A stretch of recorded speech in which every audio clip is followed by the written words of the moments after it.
Saudara, kita ke sorotan lain, Indonesia darurat kekerasan seksual terhadap anak-anak dan perempuan. Anak dan perempuan silih berganti jadi korban.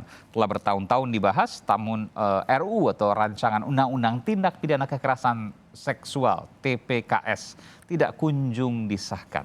Apa saja kendala yang dihadapi? Kita akan membahasnya usai tayangan berikut ini. Anak-anak dan perempuan terus menjadi korban kekerasan seksual. Di Luwu Timur, Sulawesi Selatan, 3 anak diduga mengalami kekerasan seksual dari ayah kandung mereka. Di Kota Padang, Sumatera Barat, 2 anak diduga diperkosa dan dicabuli oleh kakek, paman, kakak, sepupu, serta tetangganya. Kasus pelecehan seksual diduga juga dialami seorang mahasiswi Universitas Riau. Terduga pelaku adalah dekan FISIP Unri. Sementara di Cianjur, Jawa Barat, seorang perempuan tewas setelah disiram air keras oleh suaminya. Deretan kasus kekerasan seksual tersebut mempertegas agar rancangan undang-undang tindak pidana kekerasan seksual segera disahkan. Ketua Panja RUU Tindak Pidana Kekerasan Seksual, Willy Aditya, menyatakan RUU TPKS dirancang lebih progresif dibandingkan rancangan semula karena mengatur hukum acara sendiri. Ada bab khusus tentang korban, keluarga korban, dan saksi. Ada 3 hak korban yang paling penting: hak pemulihan, hak perlindungan, itu masuk ya. Jadi tindak pidana ini adalah suatu hal yang kemudian lex spesialis.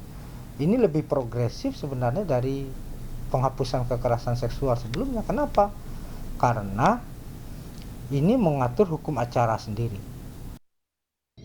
Dorongan agar DPR segera merampungkan pembahasan RUU TPKS disampaikan menyusul semakin seringnya terjadi kasus kekerasan seksual terhadap anak dan perempuan. Kasus perkosaan dan kekerasan seksual pada anak ini juga semakin memperkuat urgensi pengesahan RUU Tindak Pidana Kekerasan Seksual yang mengandung norma khusus terkait tindak pidana kekerasan seksual yang sedang dibahas di Balek DPR. Sementara Komnas Perlindungan Anak meminta agar jangan terlalu banyak perdebatan saat DPR membahas RUU TPKS. Hal itu karena perempuan dan anak harus segera mendapat payung hukum. Komnas Perlindungan Anak mendorong segera mungkin RUU PKS itu disahkan. Terimalah pendapat kelompok-kelompok perempuan yang terus berjuang demi perlindungan perempuan di Indonesia ini. Tidak perlu diperdebatkan lagi, karena fakta menunjukkan kekerasan terhadap perempuan dan anak sudah meresahkan masyarakat. Fenomena gunung es muncul dalam kasus kekerasan seksual terhadap perempuan. Hasil jajak pendapat Litbang Kompas 23 hingga 26 November 2021 menunjukkan 61,1% responden tidak melaporkan pelecehan seksual pada polisi karena takut distigma. 23,0% tidak mengetahui cara melapor, 8,0% tidak didukung keluarga, 2,2% merasa terancam, dan 1,8% diselesaikan secara kekeluargaan.